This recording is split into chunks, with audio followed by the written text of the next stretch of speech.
Last ಮನೆ building ಅಲ್ಲಿ ಮನೆನೇ ಕಟ್ಟವನೆ. ದೊಡ್ಡ ಮನುಷ್ಯ ಊರಿಗೆ. ದೊಡ್ಡ ಮನೆ ಹುಡುಗ. ಸತ್ಯ ಟ್ಯಾಲೆಂಟ್ ಇದಾರ ಸರ್ ನೀನು ನೋಡ್ದಂಗೆ? ಒಳ್ಳೆ ಟ್ಯಾಲೆಂಟೆಡ್ ಮನುಷ್ಯ. ಚೆನ್ನಾಗಿ ಎಂಪ್ಲಾಯ್ನ ಹೆಂಗೆ ಇದು ಮಾಡ್ಕೋಬೇಕು ಅನ್ನೋದು ಗೊತ್ತು. ನಾನೇನು ಅನ್ಬಿಟ್ಟಿದೆ ಗೊತ್ತಾ, ಪ್ರೈವೇಟ್ ಕಂಪನಿ ಈಗ ತಗೋ ಕ್ಲೀನಾಗಿ ಇರ್ತದೆ. ಅಕಸ್ಮಾತ್ ಮೊಬೈಲ್ ಈಗ ತಗೋ ಕ್ಲೀನಾಗಿ ಇರ್ತದೆ. ನೀರು ಗುಳ್ಳೆ ಇರ್ತದಲ್ಲ, ಬರಲ್ಲ. ಇಟ್ಕೊಂಡಿರ್ಬೇಕು ಹೇಳ್ರಿ ಸರ್. ಅಂಬರೀಷ್ ಇನ್ನೇನು ಮಾಡ್ತಾರ? ಅವನು ಮೊದಲು ಒಂದೇ ಕಟ್ಟೆ ಹತ್ರ ಹಾಕಿ ಮಾಡಿ ಕಾಮಿಡಿ ಜನ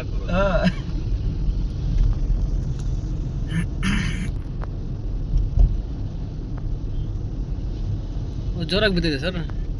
ನೀರೆಲ್ಲ ನಿಂತವ್ ನೋಡು.